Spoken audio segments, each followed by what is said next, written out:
Vamos lá para Gálatas, capítulo 1, versículo 10. Nós vamos ver 3 versos hoje.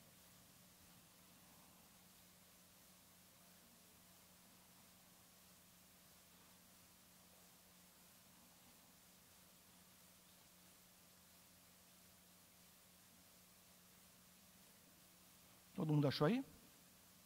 Gálatas, capítulo 1, versículo 10. Porventura procuro eu agora o favor dos homens ou de Deus? Ou procuro agradar a homens? Se agradasse ainda a homens, não seria servo de Cristo. Faço-vos, porém, saber, irmãos, que o evangelho por mim anunciado não é segundo o homem, porque não o recebi, nem o aprendi de homem algum, mas mediante revelação de Jesus Cristo. Ó Pai Santo, nós nos lançamos na Tua misericórdia com todas as nossas fraquezas, incoerências, doenças, e confiando mais na Tua graça do que na nossa inocência. E nós pedimos que Tu operes um milagre nessa noite. Um milagre de nos dar entendimento para ver a excelência da verdade e termos nossas vidas moldadas pela Tua palavra. É tudo o que queremos, Senhor, o encontro contigo nessa noite. Em nome de Jesus, com perdão dos nossos pecados. Amém. O que levou o apóstolo Paulo a dizer que não agradava a homens? O que está por trás dessa declaração? O apóstolo Paulo está fazendo aqui uma defesa das acusações de que estava sendo objeto. Então, o apóstolo Paulo estava sendo acusado de pregar para os pagãos, para os gentios, uma mensagem muito açucarada, que poderia levar pessoas, que levava, na opinião desse grupo, de fato, pessoas a não viverem uma vida de submissão à palavra de Deus, uma vez que o apóstolo Paulo pregava uma espécie de evangelho que remetia os seus ouvintes a uma espécie de abismo moral. Ele falava de um amor que emancipava o homem da lei e que o tornava apenas focado em viver uma vida de gratidão ao Cristo que graciosamente o salvou, perdoando seus pecados. Por isso essa declaração. Porventura procuro eu agora o favor dos homens ou de Deus? Eu estou pregando essa mensagem porque ela é fácil, porque ela me torna palatável para os meus ouvintes, porque ela faz com que eu adquire fama, não seja perseguido por força da proclamação do seu conteúdo, ou a mensagem que eu proclamo é fruto do meu desejo de viver para a glória de Deus e o agradar e pregar enquanto Ele sorrir para mim. Isso nos remete, essa preocupação do apóstolo Paulo com a sua defesa, o que o John Stott chama de apologia pro vita sua, uma defesa que ele fazia da sua vida em razão do fato dela estar intimamente ligada com o Evangelho. Então, sua preocupação não é com sua reputação, sua preocupação é com o Evangelho. Então, tudo isso nos remete para um importante ponto. Qual a diferença entre a pregação que agrada a Deus e a pregação que agrada os homens? Ele aqui parte desse pressuposto. Olha o que ele diz. Porventura procuro eu agora o favor dos homens ou o favor de Deus? Ou procuro agradar a homens? Se agradasse ainda a homens, não seria servo de Cristo. Então, quais as características da pregação verdadeira? Da pregação que tem como foco a glória de Deus e não a satisfação das demandas culturalmente condicionadas do espírito humano, que podem variar de cultura para cultura. No caso aqui, muito interessante observar uma pressão, é muito interessante isso, uma pressão muito grande para que o Evangelho não emancipasse as pessoas, uma pressão muito grande para tornar o caminho mais estreito do que ele era. Na verdade, o apóstolo Paulo estava sendo acusado de um anarquista. Ele estava sendo acusado de tornar a porta por demais ampla e o caminho também por demais espaçoso. O que mostra, portanto, que há um lado realmente anárquico no cristianismo, que muitas vezes nós nos vamos ver numa luta para livrar as pessoas de autênticas camisas de força. Em outros tantos contextos, a pressão pode ser de outra natureza, no sentido de se eliminar as demandas morais do Evangelho. Então, tudo vai depender do ethos da igreja, do pregador, tudo vai depender da cultura, das circunstâncias históricas. Os males vão se apresentar de modos bastante distintos. Então, vamos lá, as respostas para esta pergunta central. Quais as características da pregação verdadeira? Então, veja só, qual é o grande pressuposto de uma declaração como essa, que existe, uma pregação autêntica, o grande pressuposto é esse, a pregação autêntica tem como característica visar a glória de Deus e não atender às demandas do mercado de religião. Então, vamos às divisões, vamos aos pontos. Número 1, características da verdadeira pregação. Em primeiro lugar, ela não é condicionada pelo mercado. Ela não é fruto de uma análise sociológica, de uma pesquisa de natureza mercadológica, que leva o pastor, portanto, a ser informado quanto ao tipo de mensagem que superlota a igreja e, assim, deixar a sua pregação, o seu púlpito, ser pautado por essa demanda e não pela palavra de Deus. Então, uma característica da verdadeira pregação é não se deixar condicionar pelo mercado. Essa é uma tentação especialmente sentida por nós protestantes. Muito mais sentida por nós protestantes, por nós evangélicos, do que pelos católicos. E muito mais sentida por nós no século XXI do que por padres, por clérigos, por bispos na Idade Média. Porque até o século XVI, uma única igreja era apresentada como detentora do monopólio da verdade. Não havia essa disseminação de denominações. Com cada denominação, isso é muito claro nos dias de hoje, procurando apresentar as vantagens do seu produto. Venha, porque aqui é mais interessante, a qualidade dos serviços é melhor. E a mensagem não é uma mensagem que espanta, não é uma mensagem que confronta, não é uma mensagem que leva a pessoa a entrar em agonia moral e não saber o que fazer com sua própria vida. Então, essa é uma característica da verdadeira pregação, é não se deixar contaminar pelo mercado. O pastor está disposto até mesmo a estar à frente de uma igreja com uma quantidade menor de membros, sabe, se essa é a consequência de uma pregação que se mantém fiel à palavra de Deus e não aspectos da cultura dentro da qual a igreja está inserida. Em segundo lugar, em conexão a isso, um ponto tem íntima relação com o outro, ela não se deixa descaracterizar pela cultura.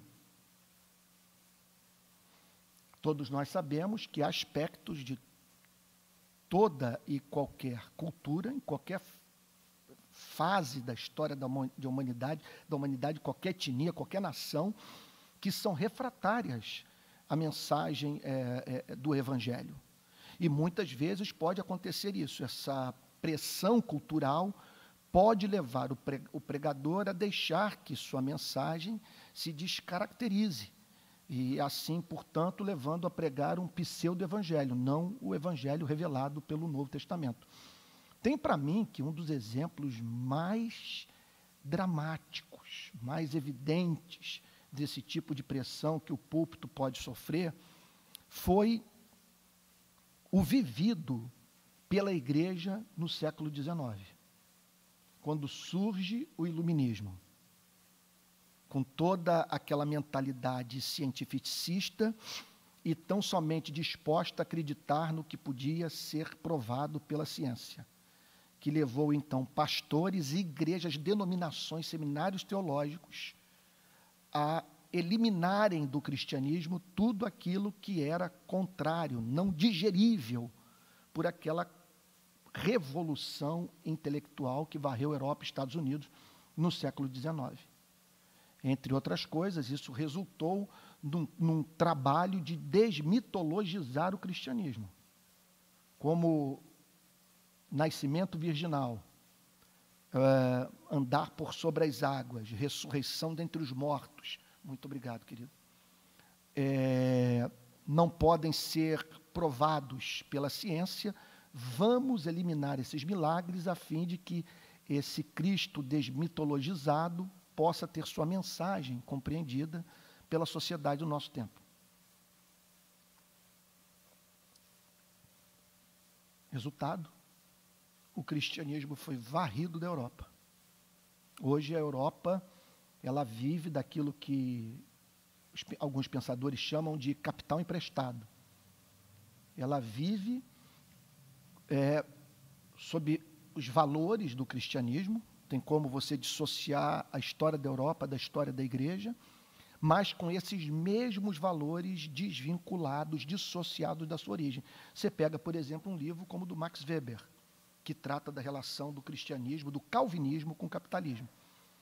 Então, na visão calvinista do trabalho, havia toda aquela preocupação de exercer atividade profissional para a glória de Deus, de trabalhar com honestidade, a lei da parcimônia, de você economizar dinheiro e não gastar dinheiro com bobagem, ganhar muito e poupar muito e investir muito no necessitado e por aí vai. E então, mas tudo isso visando a glória de Deus. Tudo isso dando um proveito santo para o dinheiro. É eliminada essa base intelectual, Deus e sua glória, e os valores permanecem na cultura. E aí, é claro, se transformam no ídolo que hoje tem devastado rios, florestas, poluído mares e nos levado a dar a vida por desejos fabricados pelo mercado. Estamos aí dando a vida por aquilo sem o que podemos perfeitamente viver. Terceira característica da pregação verdadeira é a sua capacidade de golpear o homem. Muitos pregadores, por essa preocupação em agradar os homens, conforme ressalta aqui o apóstolo Paulo, na verdade o apóstolo Paulo está falando de uma tentação que já podia ser sentida no primeiro século. E muitas vezes essa tentação tem como característica eliminar da pregação tudo aquilo que possa ser ofensivo ao homem natural. E grande parte da mensagem do Evangelho é profundamente ofensiva ao homem natural. Você, por exemplo, dizer que sua vida está inteiramente nas mãos de um Deus soberano e que, de certa forma, não há nada que você possa fazer para ser salvo. Que até o arrependimento e a fé de que você carece para se reconciliar com Deus são dons divinos. Quem gosta de ouvir uma coisa como essa? Dizer, por exemplo, que você encontra-se em estado de depravação total. Que o pecado comanda suas decisões, suas motivações. Que suas melhores obras estão manchadas pelo egoísmo, que você não tem como comprar esta salvação. E que se você não se arrepender dos seus pecados, você será julgado por um Deus irado. Quem gosta de ouvir uma mensagem como essa? Então, uma característica da verdadeira pregação é esse golpe que é desferido no orgulho humano. É uma pregação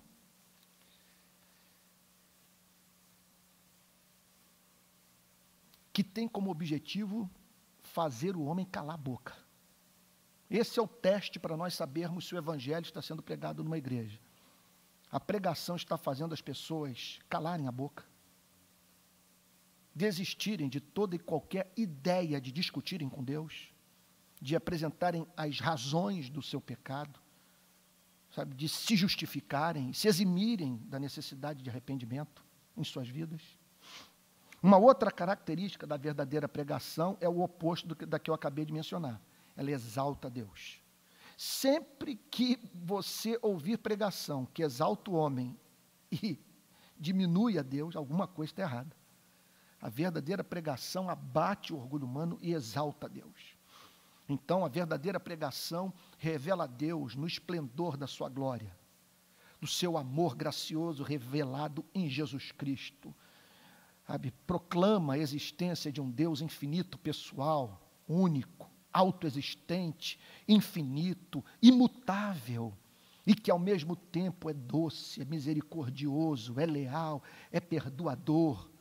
Um Deus que age sempre conforme o que lhe apraz. E aí, gente, endurece a quem quer endurecer, trata com misericórdia aquele a quem quer tratar com misericórdia. Quem primeiro deu a ele, depois recebeu, porque dele, por meio dele e para ele são todas as coisas. Verdadeira pregação apresenta Deus exaltado na sua glória, no seu governo soberano, tanto sobre a sua capacidade de governar o curso da história, como essa soberania sobre o destino final dos seres humanos. Em quinto lugar, a verdadeira pregação é evangélica. Ela golpeia o homem. Ela apresenta a ele o Cristo Leão, a fim de que esse contato com o Cristo Leão mova o pecador a correr para o Cristo Cordeiro. Essa pregação fala do absurdo amor de Deus revelado em Jesus Cristo. Declara que mediante arrependimento e fé, o homem é declarado justo por Deus. E que quando Deus declara um homem justo, os seus pecados do passado, do presente e do futuro são todos quitados. E tudo o que lhe cabe fazer é se apropriar momento a momento deste amor que é verdadeiro escândalo para a razão humana. É uma mensagem que sempre causa tentação no ouvinte, pois quem ouve a mensagem do Evangelho é levado a dizer: não é possível que isso seja verdade. Então eu diria que essa é um aspecto da mensagem, da verdadeira pregação, que tem que estar sempre presente em toda e qualquer igreja local. Vou repetir o que eu disse 15 dias atrás. Eu não quero ser deliberadamente bombástico, sabe? Mas, às vezes, você apresentar certas verdades de uma forma bastante contundente faz com que essas mesmas verdades sejam aprendidas, sejam acolhidas com atenção e temor por parte daquele que ouve a pregação da palavra de Deus. E o que eu quero lhe dizer é o seguinte, que nós temos que anunciar um Cristo que nos proteja do contato com esse livro. Esse livro é um perigo.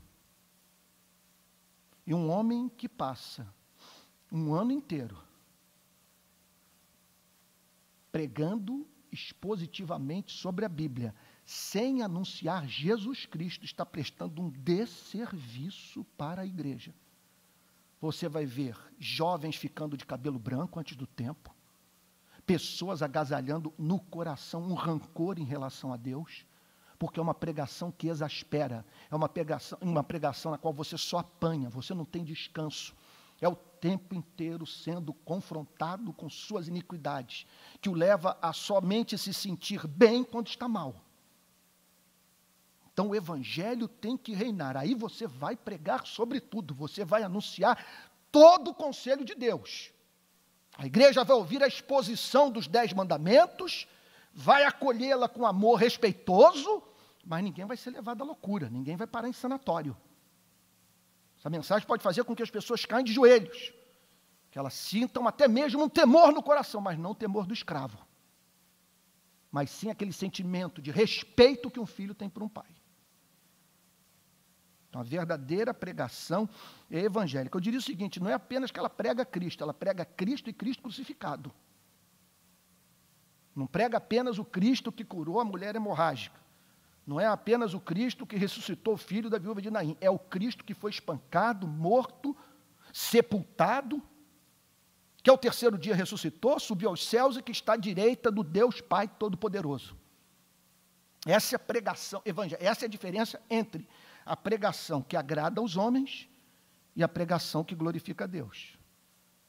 Então, observem que eu me propus, com base nos versículos 10 e 11, a responder uma pergunta. Quais são as características da verdadeira pregação? Qual é a razão de ser dessa pergunta? Porque o apóstolo Paulo declara no verso 10, porventura procuro eu agora o favor dos homens ou de Deus? O que significa o seguinte, que você pode ter num lugar como esse, um pregador que pouco se importa com sua vida, que tudo que ele quer é o seu dinheiro, sua atenção, o seu aplauso, e que está até mesmo disposto a não proclamar a verdade, se isso necessário for, para manter o seu salário, para manter, garantir o seu espaço na igreja, entre tantas outras motivações mais pecaminosas. Sexto lugar, respondendo à pergunta, quais são as características da verdadeira pregação? Ela traz inevitável prejuízo pessoal ao pregador. Esse homem nunca será unânime na igreja. Sempre você encontrará quem o odeie, ele será objeto de contradição, um enigma. Ora você vai pensar que ele é de direita, ora você vai pensar que ele é de esquerda. Ora você vai pensar que ele é legalista, ora você vai chegar à conclusão que ele é um liberal. Isso por conta desse compromisso de pregar todo o conselho de Deus, que faz com que esse homem se torne, portanto, objeto de controvérsia. E é claro que se ele estiver fazendo fielmente o seu trabalho, Satanás vai levantar homens e mulheres na igreja para se insurgirem contra esse homem, para silenciarem esse homem. Porque se Satanás não conseguir levar esse homem para o erro doutrinário, para o desvio moral, fará com que ele seja perseguido. É impossível manter adesão ao Evangelho e não sofrer perseguição. Veja o que o apóstolo Paulo está enfrentando aqui. Em sétimo lugar, a verdadeira pregação concede-lhe grande senso de satisfação na presença de Deus. O que eu estou querendo dizer com isso? Que a verdadeira pregação sempre causa um profundo senso de realização pessoal, não necessariamente vaidoso no coração do pregador. Porque olha o que ele está dizendo. Que existe uma pregação que pode ter como objetivo ganhar o favor do homem. Mas há uma pregação que agrada a Deus. Você imagine o que é um homem ocupando um lugar como esse, pregando, crendo que enquanto prega, Deus está sorrindo para a sua vida. Ele está agradando a Deus em razão do seu compromisso com a verdade. E ele então até mesmo se regozija nas perseguições, nas calúnias, por se sentir objeto de uma graça toda especial. A graça que o faz se tornar partícipe dos sofrimentos de Cristo. Em oitavo e penúltimo lugar, a verdadeira pregação não deixa jamais os bancos condicionarem o púlpito. Sempre haverá uma grande independência por parte do pregador. Ele jamais vai permitir que uma maldição como essa aconteça. O que tem acontecido hoje no nosso país, que você vê como que os bancos estão condicionando tanto a pregação quanto o andamento do culto. É característica da criança de gostar de movimento, de gostar de agitação. Eu vejo minha filha, aparece na televisão algum desenho animado com muita cor, com muito movimento, imediatamente aquilo capta a atenção da Alissa. E o mesmo acontece na igreja, pessoas que odeiam uma reunião como essa. Você não tem uma banda de música, você não tem gelo seco.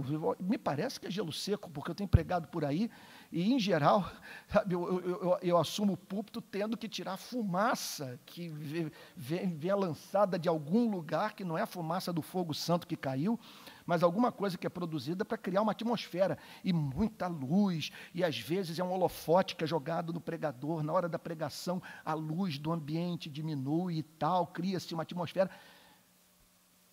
Esse tipo de liturgia é o tipo de liturgia que criança ama. E hoje, a liturgia está sendo condicionada pelos bancos e pelas crianças. Eu vou até admitir, vou até ser generoso, crianças em Cristo, gente que se converteu, mas que está na infância espiritual e que não tem a mínima paciência de participar, por exemplo, de um encontro como esse, em que você é chamado para pensar. E enquanto o pregador prega, é convocado a checar nas Sagradas Escrituras se o que ele está falando é verdade. E, em último lugar, a verdadeira pregação causa raiva nos legalistas e indignação nos liberais.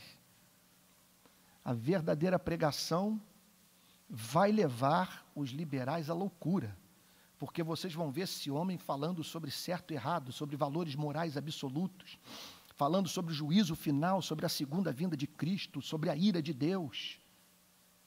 Mas, ao mesmo tempo, vai causar raiva nos legalistas, porque vai apresentar um Deus doce, um Deus perdoador, um Deus que perdoa pecados, um Deus que oferece ao homem uma memória apagada, um Deus que pacifica o ser, um Deus que silencia a morte.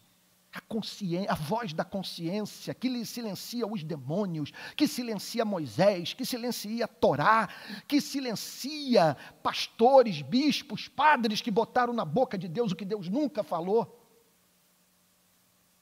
Então, tem horas que alguns vão dizer, pastor, essa mensagem vai levar pessoas à loucura.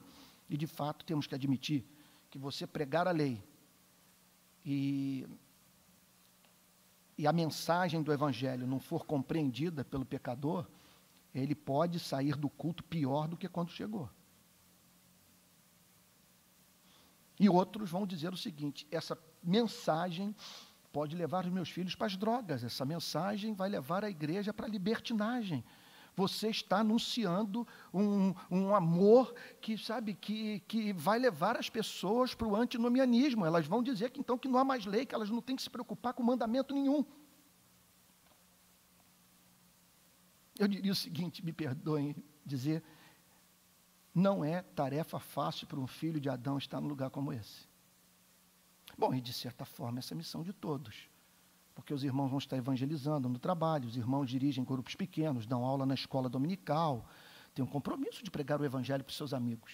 Se esses problemas, eu acredito que eles são magnificados no púlpito pelo pregador, em razão da extensão, da quantidade de gente que ele alcança numa pregação, mas que são vividos por toda a família da fé. Segunda pergunta central. Quais as principais salvaguardas da pregação? O que pode fazer com que um pregador não caia nessa cilada de se tornar famoso na terra e ignorado no céu? De ser conhecido na terra e não ser conhecido no céu? De ser famoso entre os homens, mas não ser famoso entre os anjos? Me parece que esse texto nos apresenta 3 salvaguardas. Vamos lá. Número 1. Exercer o ministério da pregação visando a glória de Deus. Agradar a Deus, fazer Deus sorrir. Olha o que ele diz no versículo 10. Porventura, procuro eu agora o favor dos homens ou de Deus? Ou procuro agradar a homens? Se agradasse ainda a homens, não seria servo de Cristo. Então, a primeira coisa é esse homem vir para um lugar como esse, ou o evangelista ir para o campo missionário, sem a mínima preocupação em se tornar famoso nesse século, em receber o aplauso humano, de ver sua foto nas primeiras páginas dos jornais. Sabe, a meta dessa pessoa deve ser a glória de Deus. Pregar para fazer Deus sorrir.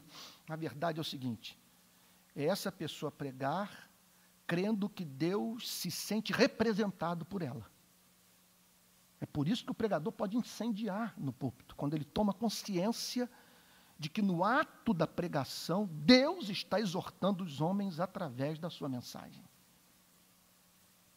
Então essa é uma salvaguarda, agradar a Deus. Isso aqui é condição sine qua non para se preservar a integridade do púlpito. Falando de uma forma mais ampla, para preservar a integridade da pregação na igreja. Em segundo lugar, servir a Cristo. Exercer o ministério da pregação na condição de escravo de Cristo. A palavra no grego é doulos, escravo. Olha o que diz o versículo 10, na parte B. Se agradasse ainda a homens, não seria servo de Cristo. O que ele está dizendo é que pode haver, e na maioria das vezes é o que ocorre, uma incompatibilidade total entre servir a Cristo e servir aos homens. O que ele está dizendo é que Cristo vai demandar do missionário, do evangelista, do plantador de igreja, do teólogo, do pregador, o exato oposto daquilo que os homens esperam do que anuncia a mensagem do Evangelho. Então, essa é uma grande salvaguarda. Você dizer o seguinte: eu estou ocupando este lugar na condição de escravo de Cristo, de quem foi chamado por Cristo para prestar obediência ao seu Senhor, que o salvou com seu próprio sangue. Aqui está o apóstolo Paulo dizendo que o que guardava o coração dele e o que o impedia de se perder na religião era esse compromisso com o senhorio de Cristo, de se submeter ao senhorio de nosso Senhor e Salvador Jesus Cristo. E, por fim, a salvaguarda final é impedir que o Evangelho seja corrompido pela tradição. Olha o que ele diz, versículo 11. Faço-vos, porém, saber, irmãos, que o Evangelho por mim anunciado não é segundo o homem. O que ele está dizendo com isso? Que ele não recebeu a mensagem do Evangelho como vocês e eu recebemos. Nós recebemos a mensagem do Evangelho ouvindo alguém. Não é verdade?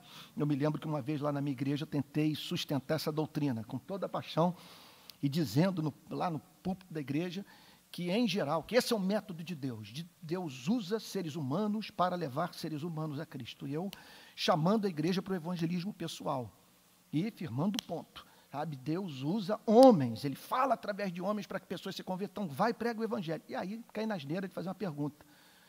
Então, eu pergunto aos irmãos, quem aqui pode dizer que se converteu sem a instrumentalidade humana?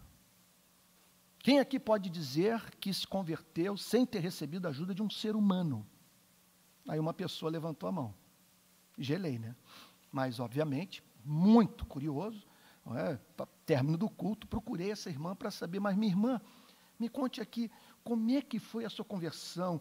Ah, pastor, eu não me converti através dos homens. Na minha vida, Deus usou o rádio, me converti através do rádio.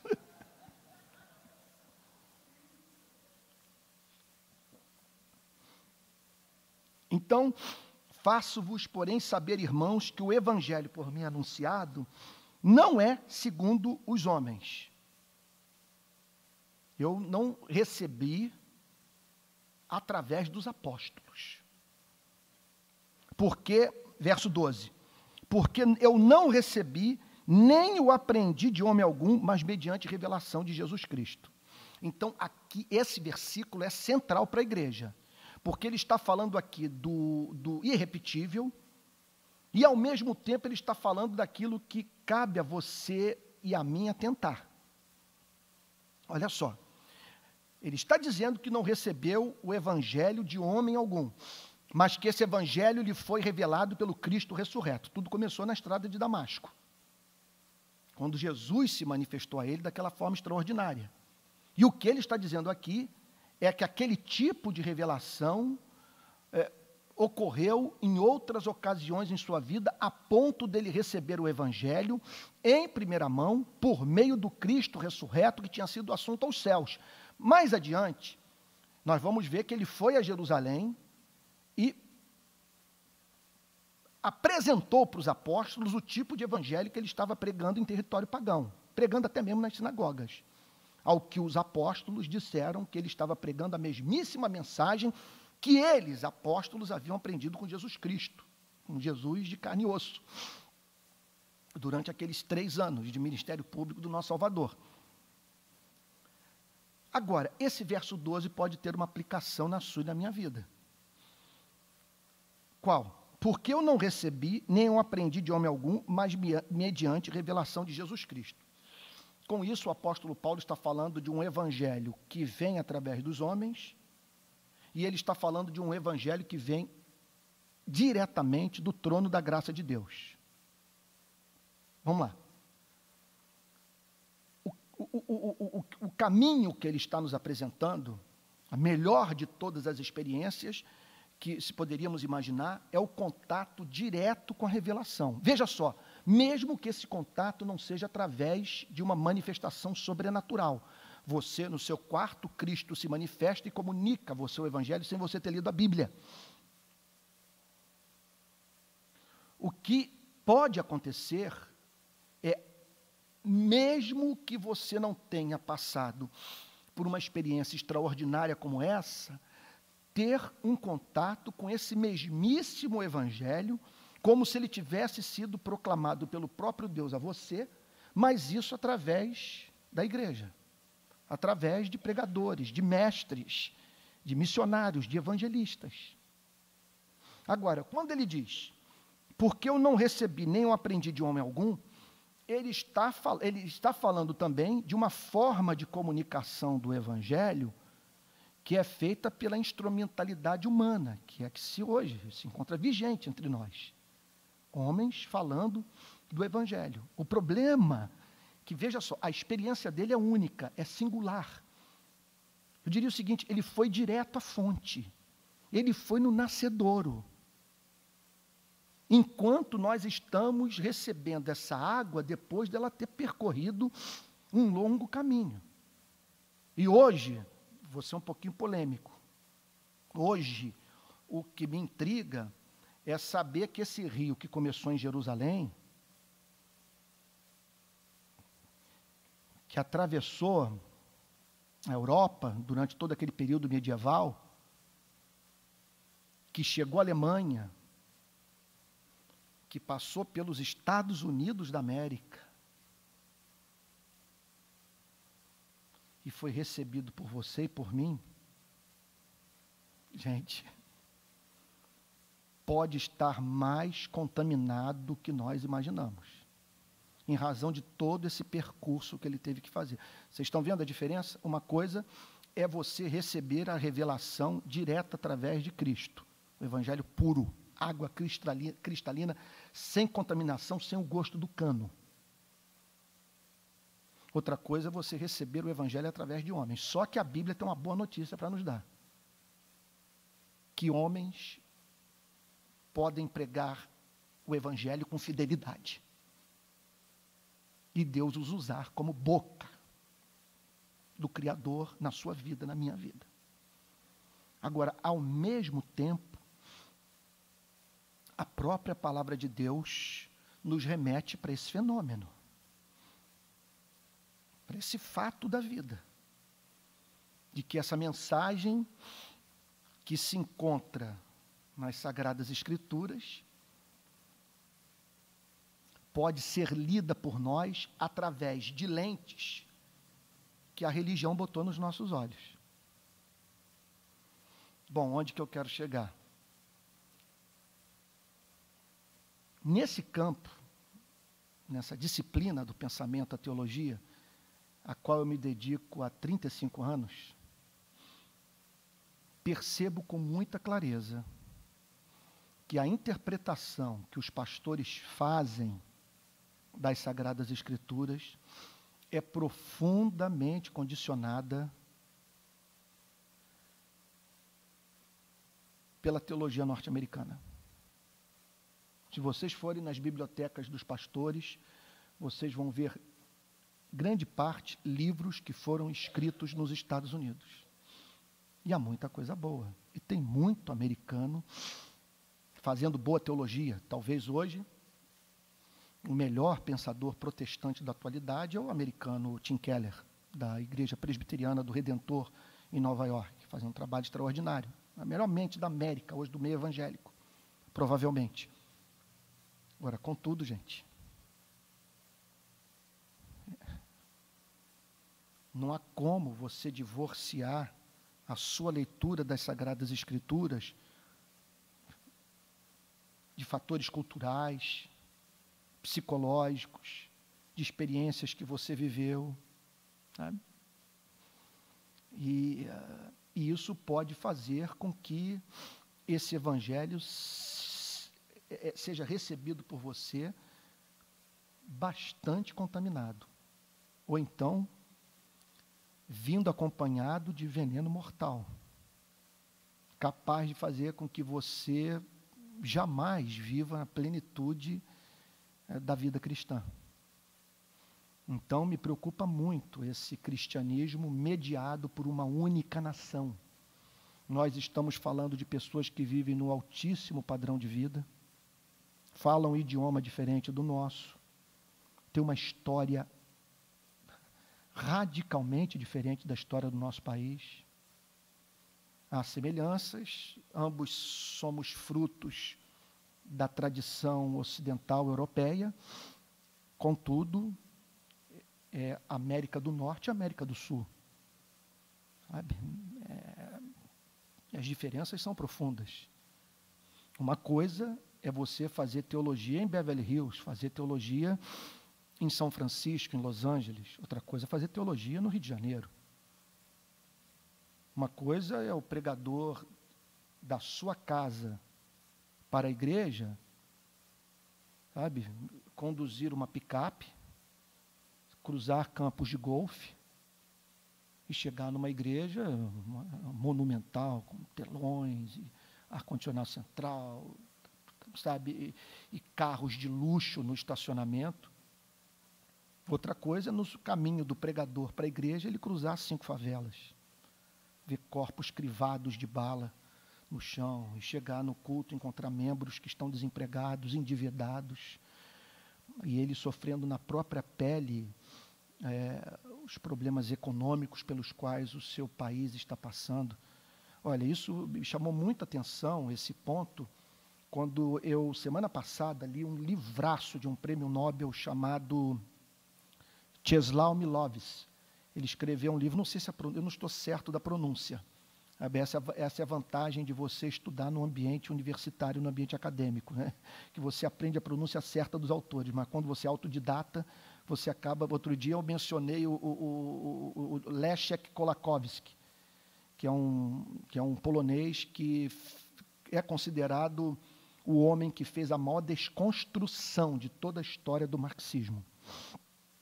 Ele era marxista e depois, vivendo o período do stalinismo, do totalitarismo de esquerda na Polônia, mudou completamente de visão, escreveu um livraço sobre o marxismo, né? E eu me lembro de eu chamava de Leszek Kolakowski. Aí um amigo meu que estudou com o Kolakowski disse: Antônio, é Leszek Kolakowski. Bom, mas o ponto é o seguinte, mais importante, nem sei porque eu estou falando isso. O ponto é que eu lendo esse homem semana passada, ele descreve a experiência da Polônia de ter atravessado o período do totalitarismo nazista e depois o totalitarismo de esquerda stalinista. E ele diz a seguinte coisa: nós não conseguimos entender a cabeça do americano. Nós não desmerecemos E até muitas vezes ficamos perturbados com o fato de um homem como George Orwell, ele cita George Orwell, que ao escrever aquele livro Revolução dos Bichos, sabe, descreveu o que nós vivemos de uma forma mais exata do que muitos de nós seria capaz de descrever, seriam capazes de descrever. Contudo, quem passou pelo que nós passamos, de ver nossas casas destruídas, sabe, as nossas cidades pulverizadas, e de você se pegar diante de dilemas éticos que quem não passou pelo que nós passamos não pode imaginar.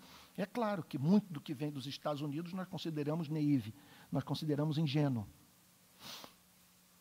O que me surpreende é que muitos no protestantismo brasileiro não percebem isso, que muito do que vem de lá não tem como ser aplicado no nosso país. Não tem como. Você pega, por exemplo, o conceito de Estado mínimo, que é um valor da cultura americana muito forte. Eles têm horror à palavra socialismo.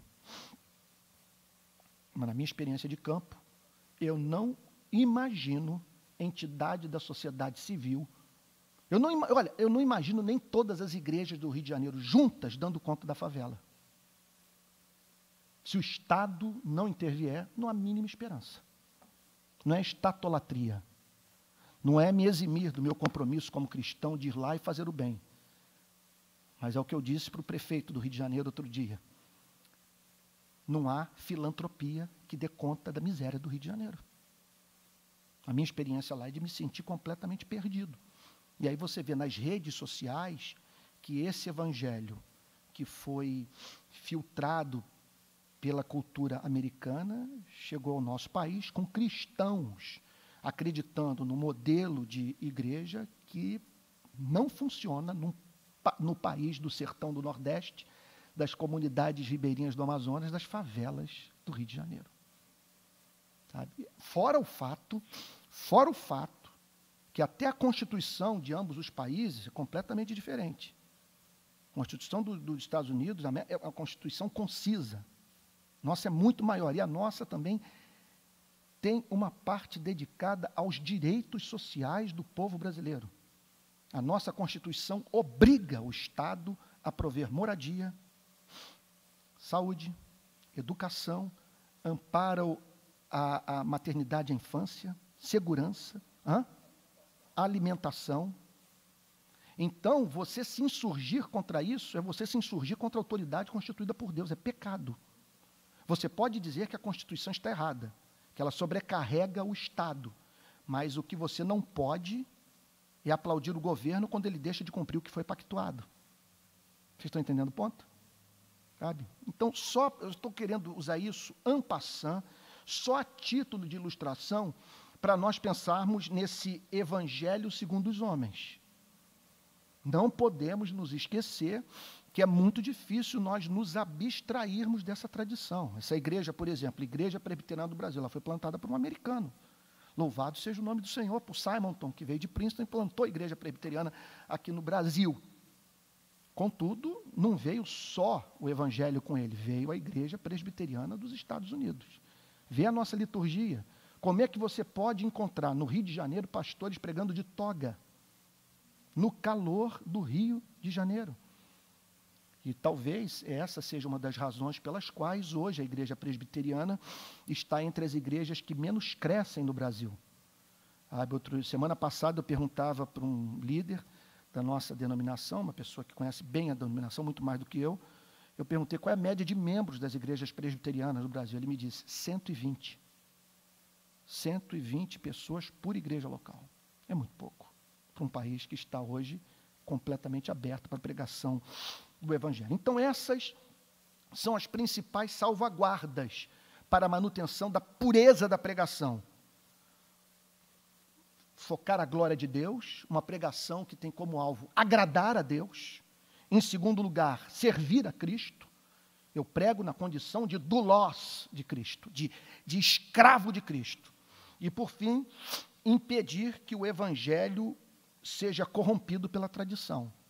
No nosso caso, nós não podemos dizer que recebemos mediante revelação. Nós recebemos através de homens. Nós recebemos através de homens que têm simpatia pelo pensamento de direita, recebemos através de homens que têm simpatia pelo pensamento de esquerda, nós recebemos de homens que, sabe, uns egressos de ambiente de pobreza, outros não. E os exemplos poderiam ser multiplicados. O que faz, então, com que nós nos vejamos diante da necessidade imperiosa de lermos a Bíblia de joelhos, de pedirmos a Deus, Senhor, me ajude a me aproximar da sua palavra, livre de condicionamentos impostos pela religião. Permita-me ver, sabe, ter contato com a sua palavra. Olha, uma coisa que me chama a atenção é o que aconteceu na minha vida, que durante a maior parte do meu ministério, eu tenho 35 anos de conversão, praticamente 35 anos de ministério, sendo que eu fui ordenado em 1992. Durante a maior parte do meu ministério, eu não conseguia ver a palavra pobre na Bíblia. Até hoje, isso é uma coisa que me humilha profundamente.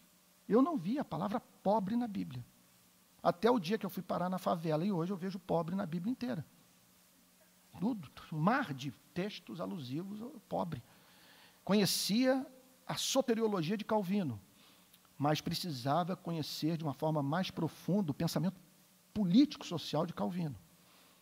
Sabe, que me remeteu para o contato com declarações assustadoras, sabe, de um homem que se insurgia veementemente contra a exploração do pobre. Bom, conclusão. Que nós lutemos para que a mensagem do Evangelho não seja condicionada pelo mercado nas nossas igrejas. Que a nossa mensagem não seja descaracterizada pela cultura. Que a nossa pregação golpeie o orgulho humano. Remeta o homem para o inferno, mas que a nossa pregação levante o homem, o emancipe, o coloque de pé através do contato com a cruz de Jesus Cristo. Que nossa pregação seja evangélica. Que preguemos um Deus bom, ainda mesmo que estejamos expostos a aquele tipo de interpretação que faz com que as pessoas se sintam no direito de serem muito mais porque Deus é muito bom.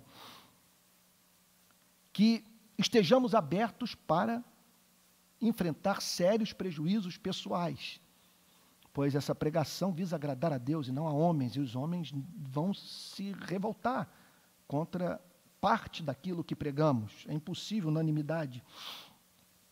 Que provemos desse senso de satisfação, de que ao pregarmos a palavra de Deus, tal como foi revelada através de Cristo, Deus está sorrindo para as nossas vidas. Estamos pregando para agradá-lo. E ainda que não deixemos os bancos condicionarem a pregação,